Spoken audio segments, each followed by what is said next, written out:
Hello guys. आज हम आपको इसमें बताएंगे कि जो कंपनी मतलब स्टॉक मार्केट के कुछ ऐसे वर्ड होते हैं जो हमको समझ में नहीं आते हैं। तो आज हम कुछ वैसे ही कुछ वर्ड्स के बारे में जानेंगे।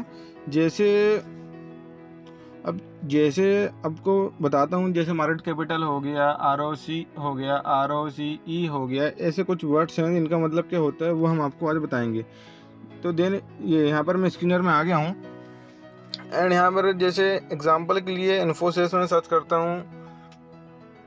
अब हमारी इन्फोसिस हमारे सामने ही कंपनी खुल चुकी है। तो ठीक है, अब यहाँ पर स्टार्टिंग से जो मैंने अपने अपने लिए जो मैंने अप्लाई करके रखा हूँ, यहाँ स्क्रीनर में जो फिल्टर अप्लाई करके रखा हूँ वो मेरे को यहाँ पर शो करेगा। जैसे सबसे पहले हम यहाँ देखते हैं मार्केट कैप।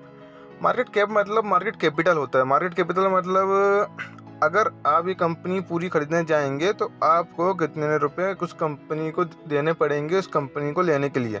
तो जैसे यहाँ पर दिखा रहा है 6,12,047 करोड़ इस कंपनी का मार्केट कैपिटल है। मतलब आपको इतने रुपए देने पड़ेंगे, उसके बाद ये कंपनी पूरी तरह आपकी हो जाएगी। करंट प्राइस मतलब होता है जो अभी जो करंट में इसका जो प्राइस चल रहा है। ठीक है, जैसे यहाँ पर अभी 1455 दिखा रहा है। हाई एंड लो ये 52 वीक लो एंड हाई होता है। मतलब कंपनी एक साल में कितना ऊपर गई है देन कितना नीचे आई है। जैसे यहाँ पर आप देख सकते हैं 1954, 1355। स्टॉक पी मतलब स्टॉक पीई ये बताता है कि कंपनी की अभी वैल्यूएशन क्या है, कंपनी अभी ओवर वैल्यू है या फिर अंडर वैल्यूड है। अभी जैसे इसका अगर कंपनी का पीई 20 के ऊपर है तो कंपनी ज़्यादातर बोलते हैं कि ओवर वैल्यू है। इसका एग्जांपल के लिए आप मान चलिए इसका अगर पीई 20 है तो आप 1 रुपये कमाने के लिए आप यहाँ पर 20 रुपये लगा रहे हैं। जैसे अभी यहाँ पर 27 रुपये 5 पैसा दिखा रहा है, इसका मतलब एक साल में आप 1 रुपये कमाने के लिए 27 रुपये 5 पैसे आप इसमें आपको इसको देना पड़ेगा।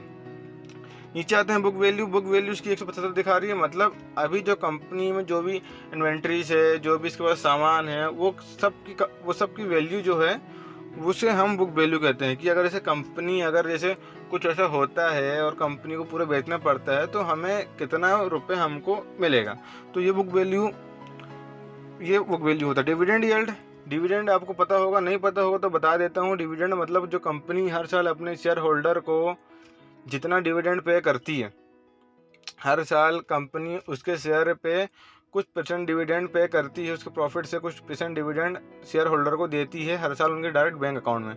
तो इसे हम डिविडेंड बोलते हैं। ये डिविडेंड आपके अकाउंट में पहुंच जाता है। जैसे यहाँ पर अभी 2.13% यहाँ पर हमें डिविडेंड दिखा रहा है, तो आप 1455 रुपये का 2.30% निकाल लेंगे तो आपको इतना डिविडेंड आपको ये कंपनी हर साल पे करेगी। ROCE का मतलब रिटर्न ऑन कैपिटल एम्प्लॉय। मतलब कंपनी में जो भी पैसा है, जो भी चीज़ें हैं, जो भी हमारा पैसा, कंपनी का पैसा, उनके प्रोमोटर्स का पैसा जो भी है, उस पर कंपनी कितना परसेंटेज रिटर्न जनरेट कर रही है। जैसे यहाँ पर 37.1% है। ROE मतलब रिटर्न ऑन कैपिटल। इसमें हमारा पैसा नहीं रहता, इसमें जो कंपनी का जो पैसा रहता है, जो भी मतलब एक प्रकार से प्योर मनी, उसमें ये पैसा कितना जनरेट कर रही है ये हम यहाँ पर देख सकते हैं। तो यहाँ पर जैसे बता रहा है 29% हमको यहाँ पर शो कर रहा है। फेस वैल्यू, ये कंपनी की हर एक फेस वैल्यू होती है। वो जो फेस वैल्यू होती है, जैसे कंपनी कभी स्प्लिट होती है तो इसकी फेस वैल्यू कम हो जाती है।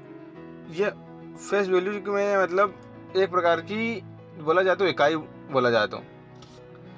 इसके नीचे आते हैं इंट्रिंसिक वैल्यू। जैसे इंट्रिंसिक वैल्यू जो होती है, जैसे यहाँ पर दिखा रही है 789 रुपये दिखा रही है। मतलब इस कंपनी का इंट्रिंसिक वैल्यू बोले तो प्योर वैल्यू क्या है, इस कंपनी की असली वैल्यू क्या है, उसे हम इंट्रिंसिक वैल्यू बोलते हैं। अगर कंपनी का प्राइस इसके नीचे है, इसका मतलब ये कंपनी अंडर वैल्यूड है, इसके ऊपर है तो कंपनी ओवर वैल्यूड है।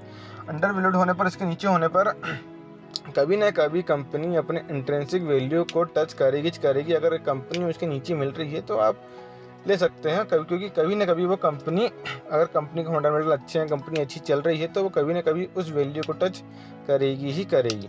प्रमोटर होल्डिंग मतलब कंपनी के जो प्रमोटर हैं, जो कंपनी को ओन करते हैं, मतलब जो कंपनी को चलाते हैं, जैसे मैनेजर हो गए, वहाँ के जो एम्प्लॉयज़ हो गए, वहाँ पर जो जैसे सीईओ हो गए, ये जो हैं इनको प्रमोटर बोलते हैं। और इनकी होल्डिंग यहाँ पर परसेंटेज में दिखा रही है, जैसे 13.1% इसकी प्रमोटर होल्डिंग है, मतलब काफ़ी कम होल्डिंग है। कम से कम कंपनी की होल्डिंग 50 से 60% के ऊपर रहना चाहिए, तो वो कंपनी काफ़ी अच्छी मानी जाती है। टोटल एसेट बोले तो कंपनी के पास जितने भी एसेट्स हैं, मतलब जहाँ से उनका पैसा कमाती हैं, वो कंपनी बस कितना है वो हमें यहाँ पर दिखा रहा है, जिसे हम टोटल एसेट बोलते हैं। ठीक है, एसेट मतलब होता है कि जहाँ से पैसा आता है। जैसे एक प्रकार का स्टॉक मार्केट है, अगर आपको पैसा कमा के दे रहा है तो वो आपका एक एसेट है। रिजर्व बोले तो रिजर्व वो कंपनी में जैसे कि कितना कंपनी के पास कैश प्लस इन्वेंट्रीज प्लस जो भी सामान पड़ा है, उन सब का मतलब उनको हम रिजर्व बोलते हैं। ठीक है, वर्किंग कैपिटल कंपनी का एक मंथ का वर्किंग कैपिटल कितना है वो हमें यहाँ पर शो कर रहा है कि कंपनी को एक महीने के एक्सपेंसेस चलाने के लिए कितना रुपए यहाँ पर लगेगा। करंट लायबिलिटीज़ से करंट प्राइस रहता है, उसी करंट लायबिलिटीज़ रहती है, जैसे कि कंपनी के ऊपर अभी कितनी लायबिलिटीज़ है, मतलब कितना उसका पैसा जा रहा है अभी, तो वो अपना करंट लायबिलिटीज़ हो गया। इन्वेंट्री मतलब कंपनी के पास जो भी सामान है, जो भी चीज़ें हैं, उसे हम इन्वेंट्री कहते हैं। अभी कंपनी एक आईटी सेक्टर की कंपनी है, तो इसके पास ज़्यादा कोई सामान है नहीं, इसका पूरा काम ऑनलाइन ही होता है, तो इसके पास यहाँ पर हमें कुछ भी नहीं दिखा रहा है। एंड नीचे आते हैं EPS, अर्निंग पर शेयर, मतलब कंपनी एक शेयर पे कितना रुपए कमा के दे रही है, ये होता है earning per share.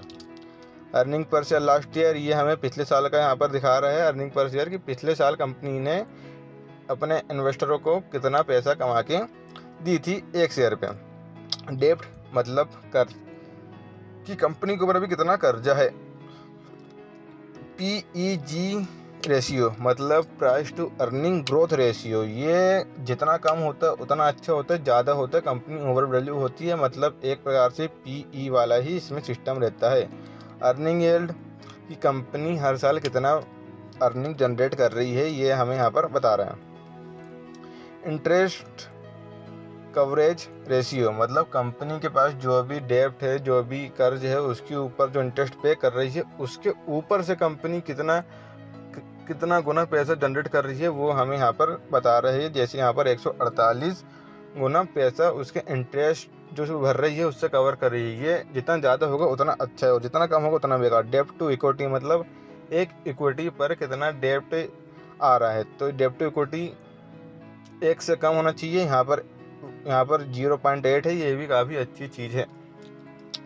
Sales growth 3 years, मतलब 3 साल में कंपनी की सेल्स ग्रोथ कैसी रही है वो हमें यहाँ पर शो कर रहा है। रिटर्न ऑन एसेट, ये अपने एसेट पे कंपनी कितना रिटर्न कमा रही है वो हमें यहाँ दिखा रहा है। करेंट रेशियो मतलब अभी जो इसका जो रेशियो है वो बता रहा है 1.7, मतलब ये एक प्रकार से 2 के ऊपर रहना चाहिए, तो इसमें थोड़ा सा कम है, बाकी 2 के काफ़ी करीब है। ठीक है, तो ऐसे ही जानकारी के लिए सब्सक्राइब करें, लाइक करें, शेयर करें। जय हिंद, गुड बाय।